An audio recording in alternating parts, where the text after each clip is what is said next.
जैसा कि last episode में हमने देखा कि नियली एल्केमिस्ट एसोसिएशन के अंदर जाता है और उसने वहाँ अपनी नॉलेज के बेसिस पर सभी को इम्प्रेस कर दिया था। अब हमें फिर शेनफाई को दिखाते हैं जिसके पास एक शियाओ यी नाम का एक बंदा आया होता है। शियाओ यी शियाओ जिंगर के चाचा हैं और ये बहुत बुरा है। असल में शेनफाई चाहता है कि शियाओ यी कुछ ऐसा करे कि शियाओ जिंगर नियली को छोड़कर मेरे पास आ जाए और शेनफाई उसे इसके लिए बहुत सारा तोहफा भी देता है। और अब इसे लालची शियाओ यी उसकी बात भी मान जाता है और अपनी भतीजी को फंसाने के लिए जाने लगता है। वहीं हम शियाओ जिंगर को देखते हैं जो रात के वक्त नहाने जा रही थी, लेकिन तभी वहाँ नियली आ जाता है। नियली उससे कहता है कि शेनफाई और उसके आदमी को मैंने तुम्हारा पीछा करते हुए देखा था और शायद वो तुम्हें हानि पहुँचाने की कोशिश करेगा, इसलिए तुम बच कर रहना। वो मान जाती है और नियली फिर उससे ये भी बताता है कि वो फिर आखिरी बार शियाओ यी के घर में था और इससे शियाओ जिंगर को कुछ समझ नहीं आता कि आखिर वो इविल शेनफाई मेरे चाचा के घर पर क्या कर रहा है। अब वो फिर इस बारे में और भी बातें करता है, जिसके बाद नियली उसे कुछ स्पिरिट एलिक्सर्स दे देता है जिससे शियाओ जिंगर की कल्टीवेशन स्पीड बढ़ सके। और फिर उसके बाद वो उसे खास तरह का नेकलेस देता है और कहता है कि तुम हमेशा इसे अपने पास रखना। अब अगले दिन हम नियली के दोस्तों को देखते हैं जो भर भर के स्पिरिट एलिक्सर्स पी रहे थे और कल्टीवेट कर रहे थे और इस सबसे कुछ समय बाद उनकी रैंक बहुत बढ़ जाती है। अब डूजे और कल्टीवेट करता है और इससे उसकी रैंक अब सिल्वर पर पहुंच जाती है, जिसे देखकर सब बहुत खुश होते हैं। डूजे एक फोकस्ड और सीरियस बच्चा है, लेकिन वहीं लियो पाओ एक मजाकिया बच्चा है। अब डूजे अपनी ताकत को टेस्ट करने के लिए अपने सभी दोस्तों से प्रैक्टिस फाइट करता है और ऐसे फाइट में सिंगल हैंडेडली वो अपने सभी दोस्तों को हरा देता है, जिससे हमें डूजे की पावर्स और उसकी शक्तियों का पता चलता है। अब सब बहुत खुश होते हैं, लेकिन लियो पाओ ये कहता है कि वो शेन यू को अब मजा चखाएगा क्योंकि शेन यू हमेशा सबकी टांग खींचता करता है। अब रात को जब शेन यू एक बच्चे को परेशान कर रहा होता है तब लियो पाओ और डूजे वगैरह सब पीछे से आकर उस पर बोरी डाल देते हैं और उसको खूब पीटते हैं, जिससे सबको बहुत मजा आता है। वो उसे मारते मारते ये भी कह रहे थे कि हम डार्क गिल्ड के लोग हैं ताकि शेन यू को कुछ शक ना हो। लेकिन अब अगले दिन जब वो सब लाइब्रेरी के अंदर नियली से मिलते हैं और उसे ये सब बातें बताते हैं तो नियली को पता चल जाता है कि शेन यू इतना मूर्ख नहीं है जितना हम उसे समझते हैं और वो वैसे भी डार्क गिल्ड के लोग शेन यू को नहीं पीटेंगे। और उसको ये बात भी पता चल जाएगी कि उसको हम में से ही किसी ने पीटा है, क्योंकि डार्क गिल्ड तो सीक्रेट फैमिली का अलायंस है। अब फिर तभी शेन यू आता है जो नियली से चिल्लाते हुए बात करता है और पूछता है कल रात तुम ही थे ना वो, जिस पर सब बच्चे हंसने लगते हैं। और नियली भी कहता है कि उसने कल रात तुम्हें नहीं मारा और अब इस बात पर उनमें बहस होने लगती है। लेकिन तभी नियली नोटिस करता है कि स्कूल के डीन यहीं पर आ रहे हैं और इसलिए वो ऑस्कर लेवल की एक्टिंग करते हुए उसके पैरों में गिड़गिड़ाकर माफी मांगने लगते हैं और कहने लगते हैं मुझे मत मारो।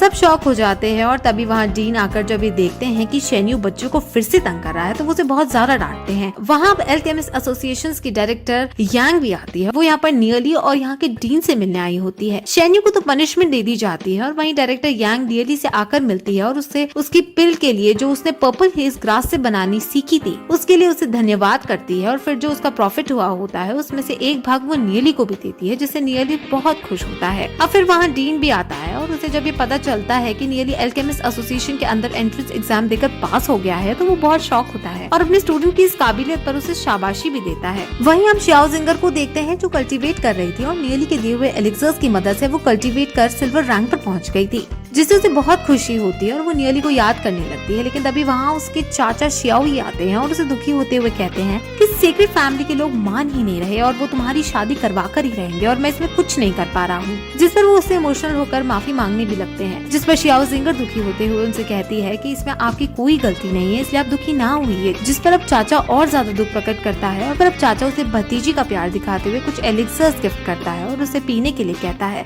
जिस पर शियाओ जिंगर उसके दिए हुए एलिक्सर्स को पी लेती है और इसको पीने के बाद वो तुरंत बेहोश हो जाती है क्योंकि इसके अंदर उन्होंने बेहोशी की दवाई मिला दी थी। वहीं हम नियली को देखते हैं जिसके पास एक मधुमक्खी आती है और उसे देखकर नियली समझ जाता है कि शियाओ जिंगर किसी खतरे में है और वो तुरंत अपने दोस्तों के लिए एक लेटर छोड़कर वहाँ से निकल जाता है। वहीं हम अंकल शियाओ यी को देखते हैं जो एक जंगल के अंदर थे और उन्होंने शियाओ जिंगर को बांध रखा था। वो कहते हैं कि अब तुम शेनफाई की होकर ही रहोगी क्योंकि शेनफाई यहाँ अकेला आता ही होगा और आज रात को वो तुम्हारे साथ जंगल में अकेला होगा। जिस पर शियाओ जिंगर को बहुत गुस्सा आता है क्योंकि उसने कभी सोचा भी नहीं था कि उसके साथ उसके चाचा ऐसा करेंगे। वो उनको ऐसा ना करने को कहती है, लेकिन इविल चाचा उसकी बात नहीं सुनता और शेनफाई को लेने चला जाता है। उसके जाते ही वहाँ नियली आ जाता है और उसको फ्री करके दूर ले जाने लगता है। असल में नियली ने जो नेकलेस दिया था उसमें नियली ने एक लिक्विड डाला था और उसे एक मधुमक्खी से अटैच कर दिया था और इसी वजह से नियली शियाओ जिंगर की लोकेशन का पता लगा पाया। अब वहीं चाचा शेनफाई को लेकर वहाँ आ जाते हैं और जब शियाओ जिंगर उन्हें वहाँ नहीं दिखती तो चाचा बहुत डर जाते हैं क्योंकि उन्हें पता था कि शेनफाई कितने गुस्से वाला है और अब वो तुरंत अपने आदमियों से कहकर शियाओजिंगर को ढूंढने लगा। चाचा ने शियाओजिंगर को बेहोश करने के लिए एक जहर का यूज किया था और इस जहर से अब शियाओजिंगर बीमार हो रही थी, जिस वजह से वो भाग भी नहीं पा रही थी। इसलिए अब नियली पहले उसको हील करने लगता है और उसके अंदर से जहर निकालने लगता है और ऐसा करते वक्त उनके बीच हमें एक अच्छी केमिस्ट्री दिखाई जाती है। और फिर कुछ समय बाद पूरा जहर निकल जाता है तो शियाओजिंगर नॉर्मल हो जाती है और बहुत खुश होती है। लेकिन तभी वहाँ शियाओ ये आ पहुँचता है और अपने आदमियों से नियली पर अटैक करवाता है। लेकिन नियली उन सभी से फाइट करके उन्हें हराने लगता है। लेकिन अब शियाओ ये अपनी सोल पावर का यूज करते हैं और ऑब्वियसली इतनी हाई सोल पावर का सामना नियली नहीं कर पाता। लेकिन तभी वहाँ डूजे आ पहुँचता है। डूजे की रैंक सिल्वर पर पहुँच चुकी थी और अब वो उसे फाइट करता है, जिसे वो चाचा को बुरी तरह से पीट कर रख देता है। लेकिन तभी अब वहाँ डार्क गिल्ड के आदमी आकर वहाँ स्मोक बॉम्ब छोड़कर शियाओ यी और उसके आदमियों की जान बचाकर उन्हें वहाँ से ले जाते हैं। अब हम शेन फाई को देखते हैं जो दूर से नियली को ये सब करता देख रहा होता है और उस पर गुस्सा कर रहा था। अब जब सब लोग वापस शहर के अंदर आते हैं तो वहाँ उन्हें ये जियून दिखती है और वो शियाओजिंगर को सही सलामत देखकर बहुत खुश होती है। वहीं अब डायरेक्टर यांग भी आती है जो नियली को वापस लौटा देख खुश होती है क्योंकि सभी बच्चे कल शाम से गायब थे। अब नियली शियाओजिंगर को डायरेक्टर यांग को सौंप देता है और जो भी अब बाकी जहर उसके शरीर में रह गया था उसका इलाज करने को कहता है, जिस पर डायरेक्टर यांग शियाओजिंगर का इलाज करने के लिए उसे अपने साथ ले जाती है। वहीं अब हुएन भी भागकर नियली के पास आने लगती है और नियली उसे बचकर भागने लगता है। अब नियली और उसके सारे दोस्त फिर से लाइब्रेरी में आकर बातें करते हैं जहाँ वो सिटी लॉर्ड के लिए एक लेटर लिखता है जिसके अंदर उसने सिटी लॉर्ड को सीक्रेट फैमिली और डार्क गिल्ड के बीच के रिश्तों के बारे में बताया होता है। उसने उसमें ये भी लिखा होता है कि कैसे सीक्रेट फैमिली का एक रेस्टोरेंट जिसका नाम स्टार रेस्टोरेंट है उसमें वो लोग कोलैबोरेट कर रहे होते हैं। अब नियली को ये बात पता चल जाती है कि सिटी लॉर्ड उसके जैसे एक 13 साल के बच्चे की बात नहीं मानेंगे, इसलिए वो अपना लेटर डायरेक्टर यांग के हाथ भिजवाने का डिसाइड करता है।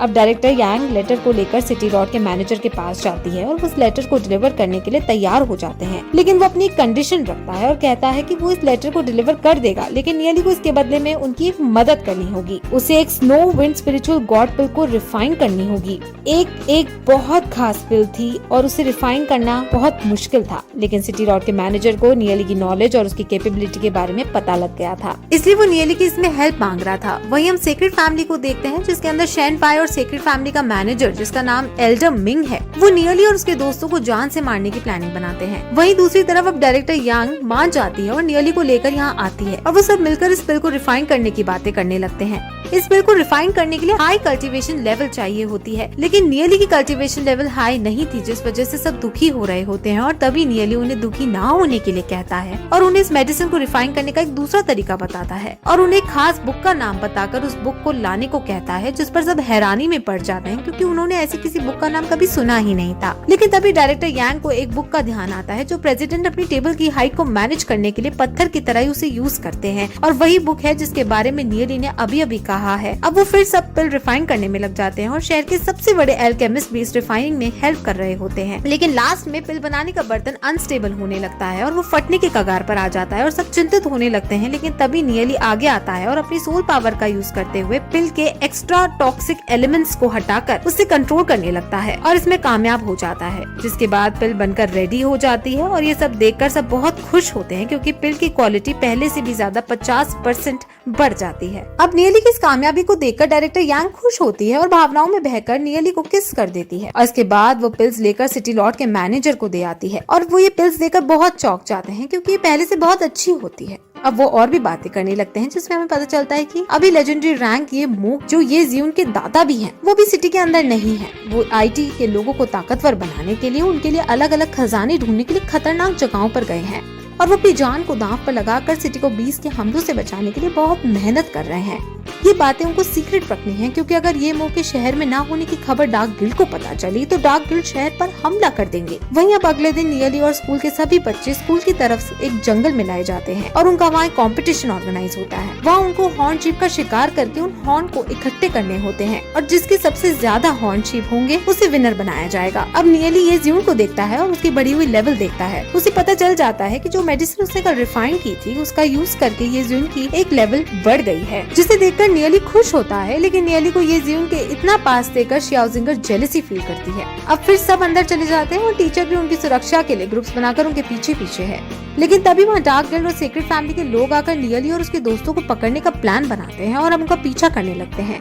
इनमें शियाओ ये भी आता है जो उनका पीछा कर रहा था और ये बात नियली को पता चल जाती है, इसलिए वो इन सभी को फंसाने के लिए एक आइडिया सोचता है और वहाँ अब अलग अलग ट्रैप्स बिछा देता है। प्रिंसिपल को भी पता चल जाता है कि कुछ आदमी इसका पीछा कर रहे हैं, लेकिन नियली के ही दिमाग को देखना चाहते थे कि नियली इन सबसे कैसे बचता है, इसलिए वो पेड़ पर बैठकर उनको देखने लगते हैं। वो लोग उसका पीछा कर रहे थे। वो नियली के ट्रैप्स को देख लेते हैं और हंसने लगते हैं क्योंकि वो ट्रैप्स बहुत मामूली थे और वो उनसे बचने लगते हैं। लेकिन तभी वहाँ वो ट्रैप के अंदर एक हिडन ट्रैप नोटिस करते हैं और उस ट्रैप में फंसकर सभी के ऊपर शहद लग जाता है और अब शहद की खुशबू से वहाँ पर बहुत सारी मधुमक्खियाँ आ जाती है और वो सब इनको काटने लगती हैं। नियली और प्रिंसिपल वगैरह वहाँ से निकलने लगते हैं क्योंकि इन सबको पता है कि शहद से 10 किलोमीटर की सारी मधुमक्खियाँ आ जाएगी और इन मधुमक्खियों के काटने से कितना दर्द होता है, उतना दर्द ब्लैक गोल्ड लेवल वाले भी नहीं सह पाते हैं। इसमें डार्क गिल्ड के आदमी तो बच जाते हैं, लेकिन शियाओ ही और उसके आदमियों की हालत खराब हो जाती है। इस पॉइंट पर ये एपिसोड यहीं खत्म हो जाता है।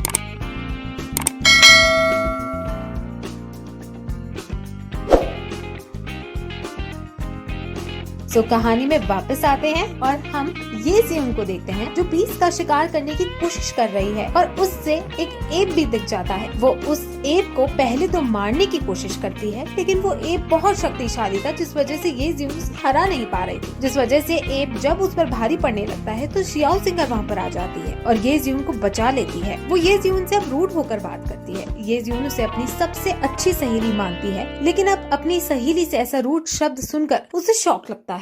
असल में शियाओ सिंगर अब ये ज़ियोन से जलने लगती है क्योंकि नियली ये ज़ियोन को पसंद करता था। अब ये ज़ियोन उससे बात करना चाहती थी, लेकिन शियाओ सिंगर गुस्से में वहाँ से निकल जाती है और अब उदास होती हुई ये ज़ियोन पुराने दिनों को याद करती है कि कैसे वो और शियाओ सिंगर एक साथ एक आंगन में खेला करते थे। वो एक दूसरे के साथ काफी मजाक मस्ती करते थे और एक दूसरे के अच्छे दोस्त थे। लेकिन एक दिन शियाओ सिंगर को अपने पापा से ये पता चला कि उसकी शादी शेन फाई के साथ कर दी गई है। शियाओ सिंगर को पता था कि शेन फाई कितना गंदा लड़का है, जिस वजह से वो ये शादी नहीं करना चाहती थी, लेकिन वो कुछ नहीं कर सकती थी। इसलिए उस दिन के बाद से उसका मूड खराब रहने लगा। उसने ये ज़ियोन से भी दोस्ती तोड़ दी और उसे अपने घर से निकाल दिया। और जब से वो सिर्फ कल्टीवेट ही करती रहती है क्योंकि वो कल्टीवेट होकर एक जीनियस बनना चाहती है, ताकि जीनियस बनने के बाद वो शादी को तोड़ सके। अब दुखी होती हुई ये ज़ियोन जब आगे बढ़ती है तो उसे नियली दिखता है और नियली उससे देखते ही उसके साथ फ्लर्ट करने लगता है, जिस पर ये ज़ियोन शर्माते हुए उससे ऐसा ना करने को कहती है। और अब नियली समझ जाता है कि ये ज़ियोन स्नोवी ग्रास को ढूंढ रही है। अब नियली को ये बात समझा दे ये ज़ियोन बहुत शॉक होती है और फिर दोनों और भी बातें करते हैं, जिसमें जब ये ज़ियोन उससे पूछती है कि तुम्हें कैसे पता चला कि मेरी चेस्ट पर बटरफ्लाई का बर्ड्स मार्क है, तो नियली एक क्वेश्चन सुनकर हंसकर कहता है कि हमारे दिल जुड़े हुए हैं इसलिए पता चला। इन दोनों को शियाओ सिंगर भी एक पेड़ पर बैठकर देख रही थी और बहुत जेलस हो रही थी। फिर नियली और ये आगे बढ़ते हैं और असल में ये ज़ियोन को स्नोवी ग्रास इसलिए चाहिए थी क्योंकि वो इसका यूज करके कल्टीवेट करना चाहती थी। असल में ये ज़ियोन के परिवार का एट्रीब्यूट स्नोवी एट्रीब्यूट है और अब ये ज़ियोन को कल्टीवेशन स्पीड पास करने के लिए स्नो ग्रास की जरूरत है। इसलिए अब ये दोनों ये ज़ियोन के एंसेस्टर्स के टॉम में जाने का डिसाइड करते हैं क्योंकि सिर्फ वहीं उन्हें स्नो ग्रास मिल सकती थी। वहाँ वो अलग अलग खतरनाक बीज से बचते हुए वहाँ जाने लगते हैं और तभी हम इविल शेन यू को देखते हैं जो अपने दोस्तों के साथ मिलकर उनको मारने का प्लान बना रहा था। ये टॉम एक गुफा के अंदर थी और पिछले जन्म के अंदर नियली और ये ज़ियोन ने यहाँ पे बहुत अच्छा समय एक साथ बिताया था।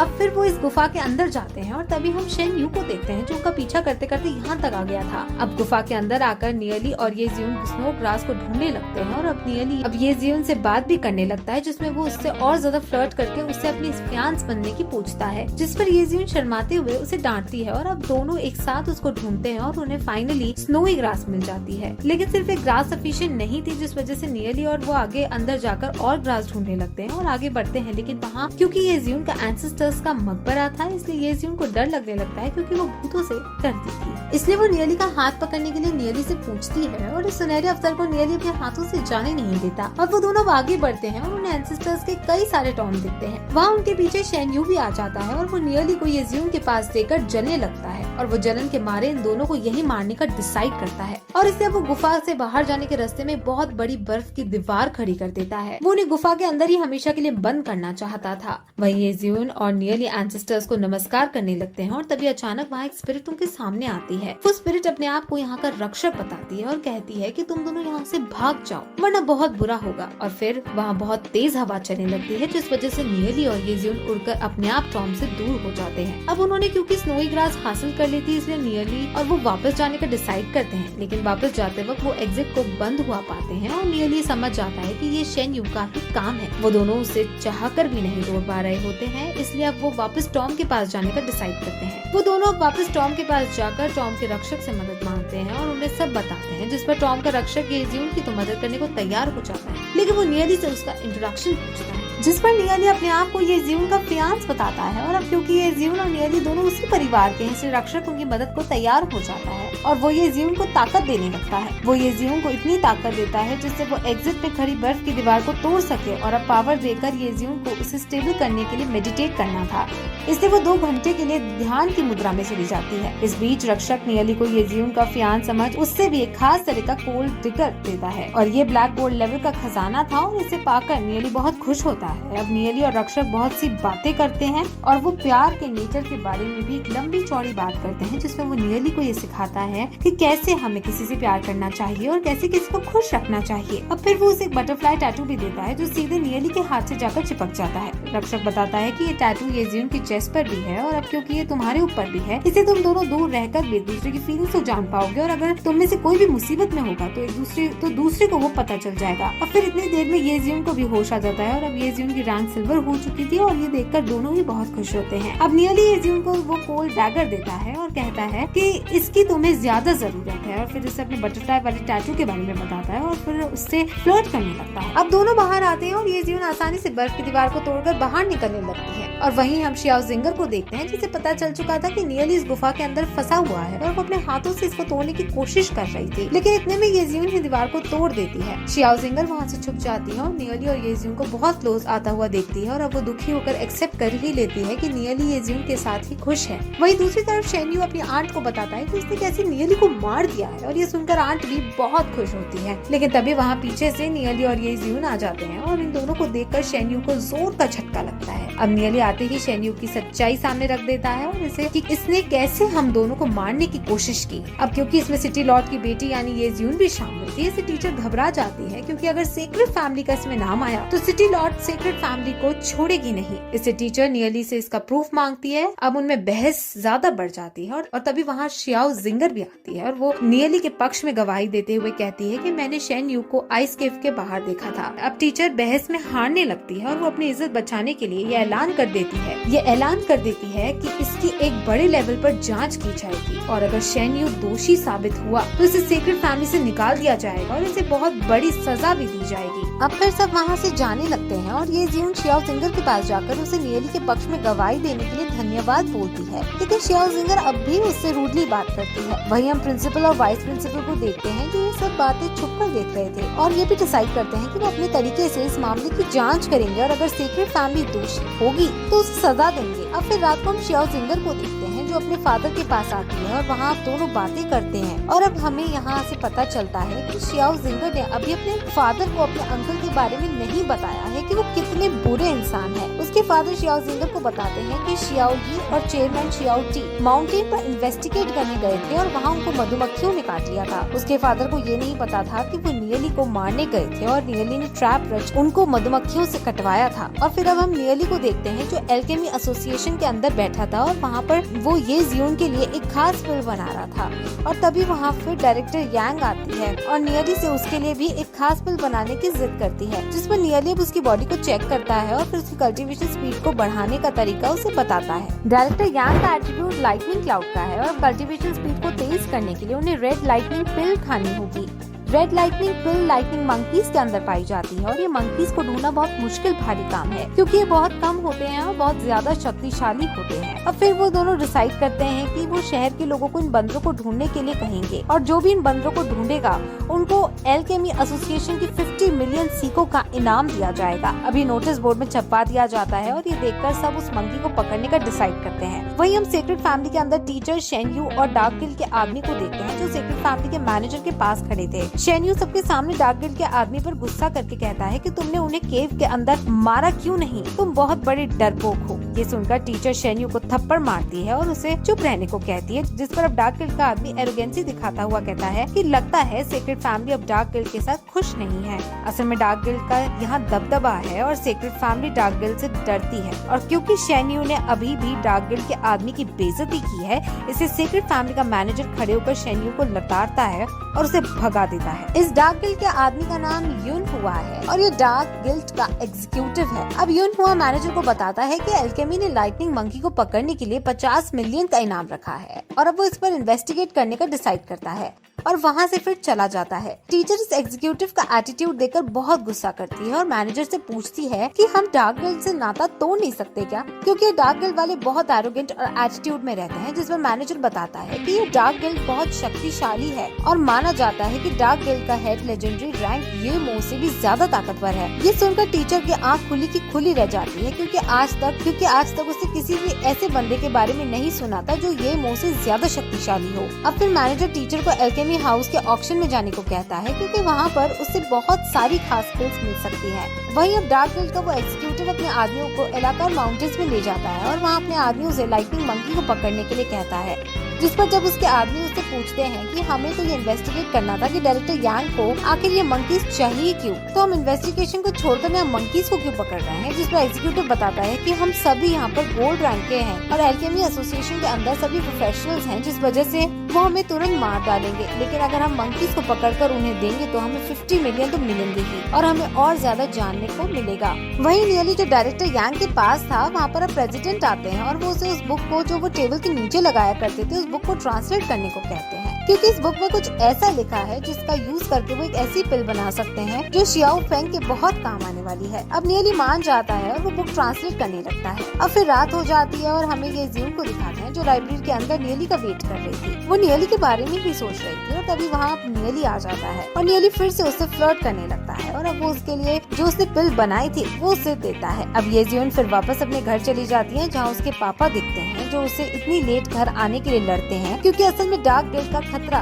उनके सिर पर मंडरा रहा था और सिटी लॉर्ड नहीं चाहते थे कि डार्क गिल्ड ये ज़्यून को कोई नुकसान पहुंचाए। वो उसे बहुत ज्यादा डांटते हैं और कहते हैं कि तुम्हें अपनी कल्टीवेशन पर ध्यान देना चाहिए और सिल्वर रैंक हासिल करनी चाहिए। अब ये ज़्यून उन्हें बताने लगती है कि कैसे वो गुफा में गई और उसने सिल्वर रैंक हासिल की, लेकिन वो अपनी बात को पूरा नहीं कर पाती और बात को पूरा करने से पहले उसके पापा उसे और डांटने लगते हैं क्योंकि वो गुफा के अंदर गई थी। अब ये ज़्यून उदास होकर रोने लगती है। वही दूसरी तरफ हम डार्क गिल्ड के आदमियों को देखते हैं जो नियली को सड़क पर अकेला देखते हैं और वो तुरंत नियली पर हमला कर देते हैं, लेकिन नियली उसके हमले से बचकर उस पर पलटवार करता है और अब नियली उसको पीट डालता है। वहाँ लियो पाओ और डूजे वगैरह भी आ जाते हैं और इस आदमी के बारे में पूछने लगते हैं, जिस पर नियली सोचता है कि डार्क गिल्ड में इस आदमी को मुझे मारने के लिए नहीं भेजा होगा, क्योंकि ये तो बहुत कमजोर आदमी है, उन्हें मेरी ताकत के बारे में पता है, जरूर उनका इसको यहाँ भेजने का कोई और प्लान है। वहाँ डार्क गिल्ड का वो एग्जीक्यूटिव अपने आदमियों के साथ एक मंकी के पास पहुँच जाता है और उसे पकड़ने की कोशिश करने लगते हैं, लेकिन इस बीच गलती से एक आदमी छींक मार देता है और मंकी की आँख खुल जाती है और इस पॉइंट पर यह एपिसोड यही खत्म हो जाता है।